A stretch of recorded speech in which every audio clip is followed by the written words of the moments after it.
ဟုတ်ကဲ့အားလုံးပဲမင်္ဂလာပါကျွန်တော်ရဲမှန်ပါကျွန်တော်ရဲ့ channel လေးအားလုံးကိုကြိုဆိုလိုက်ပါတယ်အရင်သင်ခန်းစာတုန်းကကျွန်တော် KineMaster Media ရဲ့နေပြီးတော့ပုံထည့်ပြခဲ့တယ်ပြီးရင်အဲ့ဒီပုံပေါ်မှာသုံးလို့ရတဲ့ tools 3ခုအကြောင်းကိုအသေးစိတ်ရှင်းပြခဲ့ပါတယ်ဒီသင်ခန်းစာမှာတော့မိတ်ဆွေကကြံရှိနေတဲ့ tools တွေက tools 2ခုအကြောင်းကိုလေ့လာရမှာပဲဖြစ်တယ်သင်ခန်းစာအပိုင်းတစ်ကိုမကြည့်ရသေးဘူးဆိုရင်ဒီဘက်တောင်လေးမှာ KineMaster သင်ခန်းစာ1ဆိုပြီးပေါ်လာပါလိမ့်မယ်အဲ့ဒါလေးကိုနှိပ်ပြီးတော့ကျွန်တော်ရဲ့သင်ခန်းစာလေးကိုလေ့လာလို့ရပါတယ်ဆိုတော့အခုသင်ခန်းစာလေးကိုလည်းစလိုက်ကြရအောင်ပါ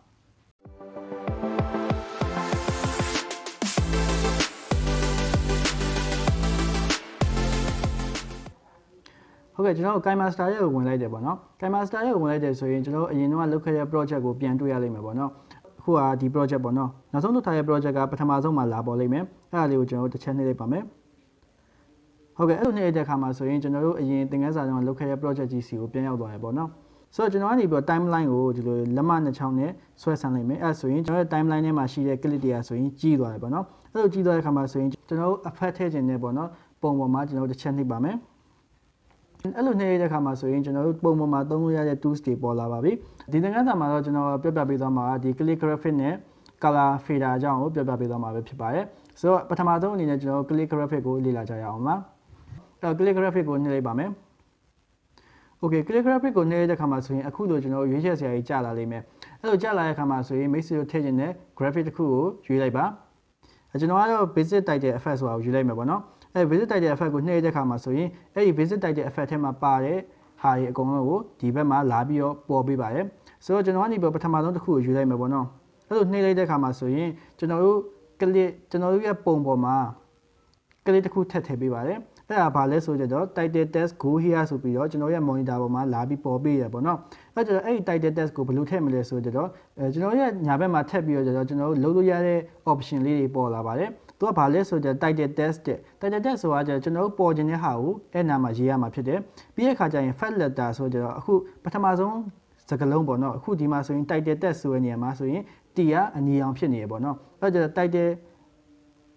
အဲ့တော့ကျတော့ကျွန်တော်ပထမဆုံးစကားလုံးရဲ့အရာကိုရွေးပေးရမှာဖြစ်တယ်ပြီးရင် text color ဆိုတာကျတော့အဲ့ဒီအနီရောင်မဟုတ်တဲ့ text color ကိုရွေးပေးရမှာဖြစ်ပါတယ်ဆိုတော့ကျွန်တော်တို့လက်တွေ့သွားပြီးတော့လုပ်ကြည့်မယ်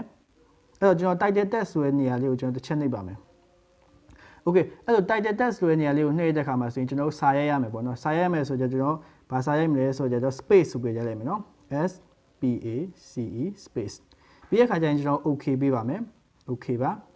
အဲ့လို okay ပေးတဲ့အခါမှာဆိုရင်ကျွန်တော်တို့ရဲ့ monitor ပေါ်မှာဆိုရင် space ဆိုပြီးလာပေါ်ရပေါ့နော်ဆိုအဲ့ space မှာဆိုရင်ပထမစကားလုံး S ကအနီရောင်ဖြစ်နေရပြီးတဲ့အခါကျရင်ကျန်တဲ့စကားလုံးကကျတော့အဖြူရောင်ဖြစ်နေရပေါ့ဆိုတော့ကျွန်တော်ကနေပြီး S space မှာ space က S ကိုကျွန်တော်ကနေပြီးအပြာရောင်လေးပြောင်းနေတယ်ဆိုရင်ကျွန်တော်တို့ first letter ဆိုပြီးတော့အနီရောင်လေးပေါ်နေပေါ့နော်အဲ့ဒါလေးကိုကျွန်တော်တစ်ချက်နှိပ်ပါမယ်အဲ့လိုနှိပ်ပြီးတော့ကျွန်တော်ကအရောင်ပြောင်းလို့ရတယ်ပေါ့နော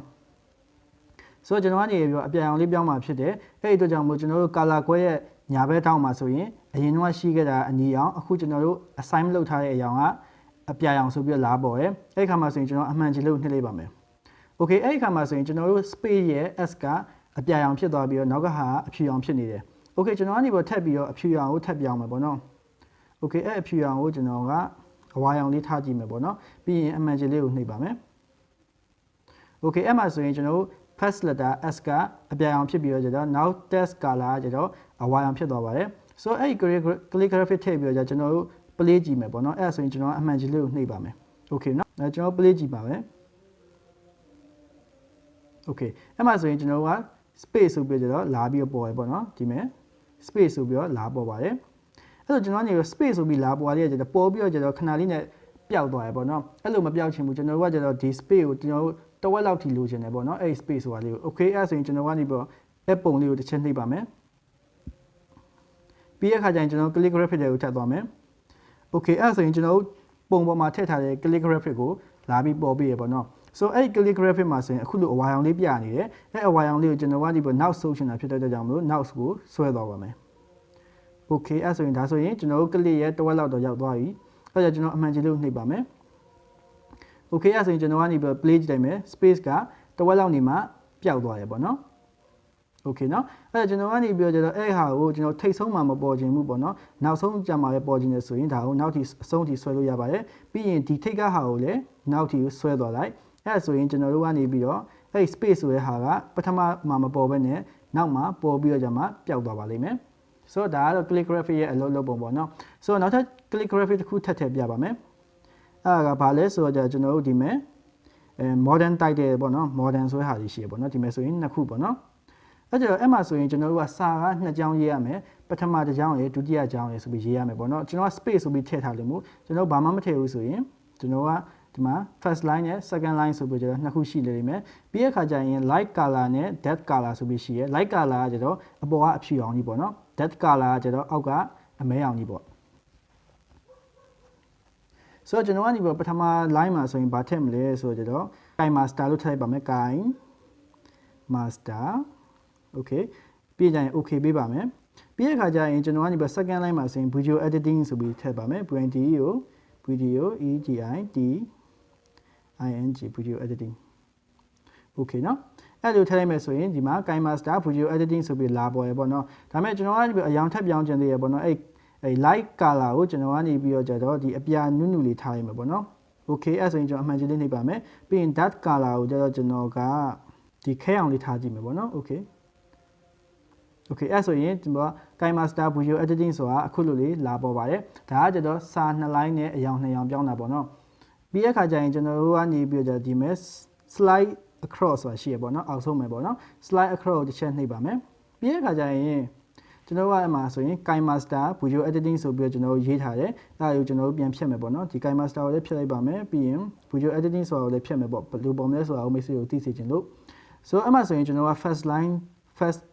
line ပေါ့နော် first line ရဲ့ color ရဲ့ဒီမှာဆိုရင် first line ရဲ့ color ပေါ့နော်ဒီမှာဆိုရင် second line အောက်မှာဆိုရင် second line ရဲ့ color ပေါ့နော်ဆိုတော့အဲ့ဒါကိုကျွန်တော်ကြည့်ကြည့်အောင်ပါကျွန်တော် first line မှာဆိုရင်ခုနလိုပဲ KineMaster ကိုရေးပါမယ် KineMaster ပြီးရင် okay ပေးပါမယ်အဲ့မှာဆိုရင်ကျွန်တော်အပေါ် line ရကြတော့ KineMaster ဆိုပြီးဖြစ်သွားပြီပေါ့နော် second line ရကြတော့ကျွန်တော်ခုနလိုပဲ video editing မှာ video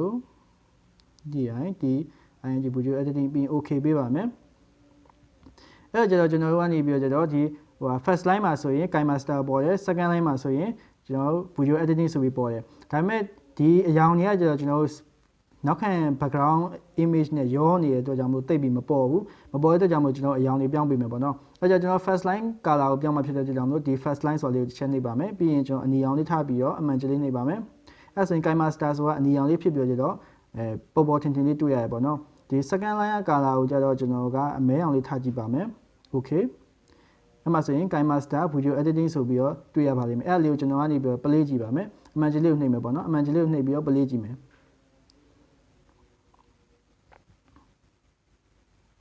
okay အဲ့ဆိုရင် calligraphic ကဘယ်လိုအလုပ်လုပ်လဲဆိုတာမိတ်ဆွေတို့နားလည်လောက်မယ်လို့ထင်ပါတယ် okay နောက်တစ်ခုကကြတော့ကျွန်တော်တို့နောက်ပြန်ထွက်လိုက်ပါမယ်ပြီးရင် mod type တဲ့ effect ထဲကိုသွားပါမယ် mod type တဲ့ effect ထဲကိုသွားပြီးတော့ကျွန်တော်တို့ကဒီ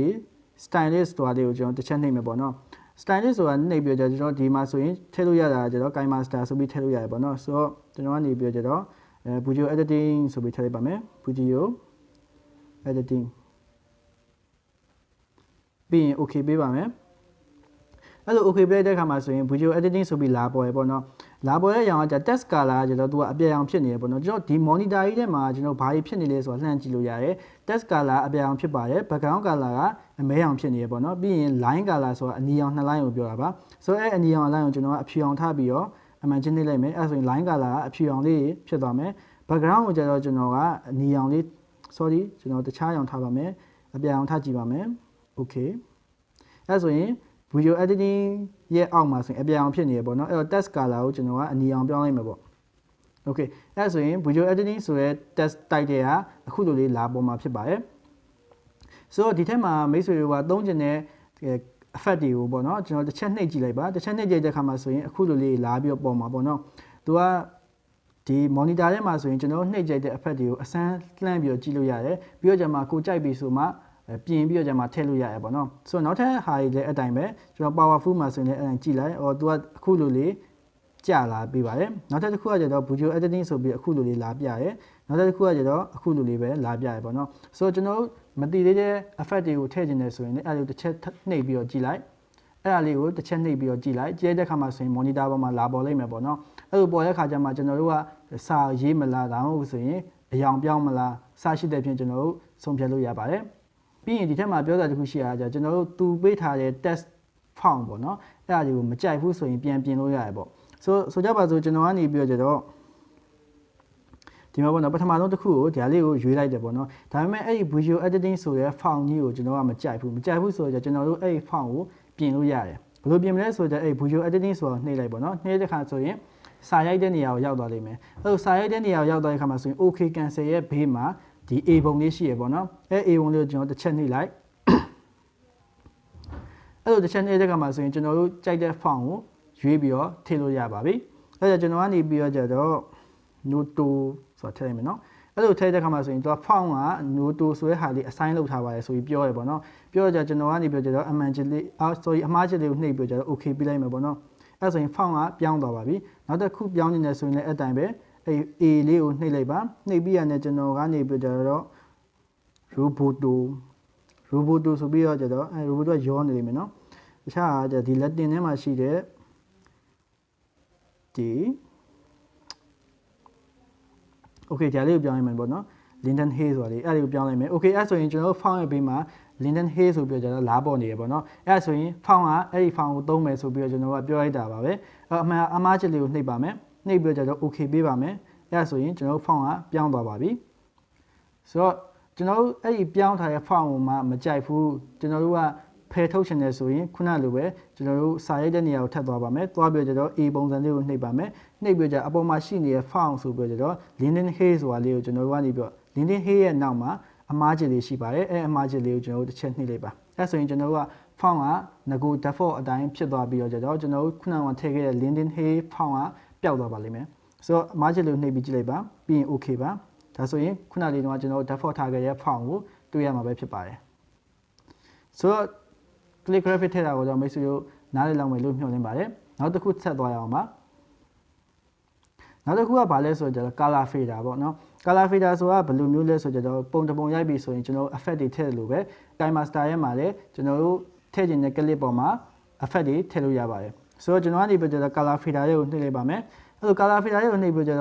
့ကျွန်တော်တို့ဒီမှာရွေးချယ်စရာတွေအများကြီးတွေ့ရတယ်ပေါ့နော်အဲ့လိုရွေးချယ်စရာတွေအများကြီးတွေ့ရကြကျွန်တော်ကနေပြီး basic ထဲဝင်ပြီးတော့တစ်ချက်နှိပ်ပါမယ်ပြီးရခါကျရင်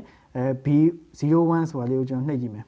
Okay အဲ့ဆိုရင်သူ့ရဲ့ effect က B01 ရဲ့ effect ကအခုလို effect ဖြစ်ပါတယ်တဲ့ B02 ရဲ့ effect ကအခုလိုဖြစ်ပါတယ်ပြီးရင် B03 B04 စသဖြင့်ပေါ့နော်ကျွန်တော်တို့ကြိုက်တဲ့ effect တွေကိုထည့်လို့ရပါတယ်ပြီးရခါကျရင်ကျွန်တော်တို့ကနေပြီးတော့အဲ့ effect တွေကကျွန်တော်တို့ကအရင်ကြီးမလိုချင်ဘူးပေါ့နော်နည်းနည်းလေးပဲလိုချင်တယ်ဆိုရင်ကျွန်တော်တို့ရဲ့ monitor ရဲ့အောက်မှာဆိုရင်ဒီ 100% ဆိုတဲ့ line ကြီးရှိရပေါ့နော်အဲ့ line ကြီးကိုကျွန်တော်ကနေပြီးတော့အတိုးအလျှော့လုပ်ပေးပြီးတော့လေကျွန်တော်တို့ color ချိန်ယူလို့ရပါတယ် Okay ပေါ့နော်ဆိုကြပါစို့ကျွန်တော်ကနေပြီးတော့ B02 ကိုရွေးလိုက်မယ်ပေါ့နော် B02 ရဲ့ 100% အပြည့် effect ကဒီလိုပေါ့နော် monitor ထဲမှာပေါ်နေတဲ့အတိုင်းပဲအဲ့ဒါကိုကျွန်တော်ကနေပြီးတော့ 50% ထားပြီးတော့ကျတော့ကြည့်လိုက်မယ်ဆိုရင်အခုလို effect တွေ့ရမှာဖြစ်တယ်ဆိုတော့မိတ်ဆွေတို့သိမရှင်းသေးဘူးဆိုရင်ကျွန်တော်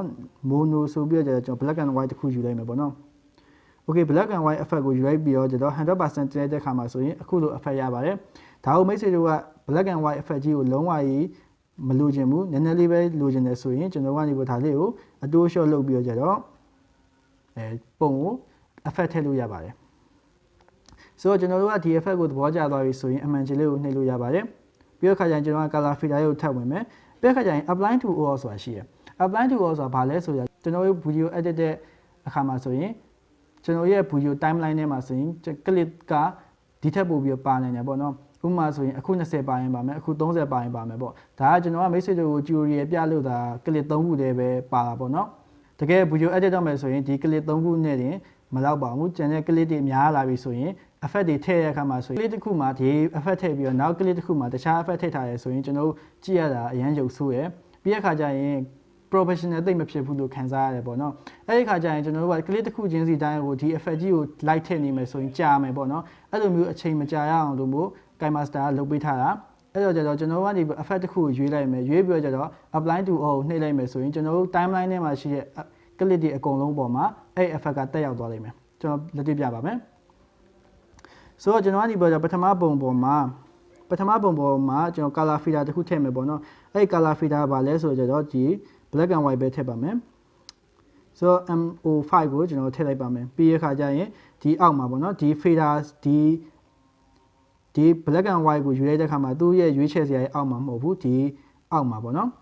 ဆိုတော့ကျွန်တော်ကနေပြီးတော့ apply to all နှိပ်လိုက်မယ်ပေါ့နော်ဒီကမှာဆိုရင် apply to all video and image ဆိုပြီးတော့သူက KineMaster လာပြောပြပါတယ်အဲ့လိုလာပြောပြတာကကျွန်တော်တို့ timeline ထဲမှာရှိတဲ့ clip တွေအကုန်လုံးအပေါ်မှာဒီ effect ကိုတက်ရောက်ပြီးပါပြီလို့ပြောတာပေါ့နော်ဆိုတော့အမှန်ကြီးလေးနှိပ်ပြီးတော့ကျွန်တော်ကြည့်ပါမယ်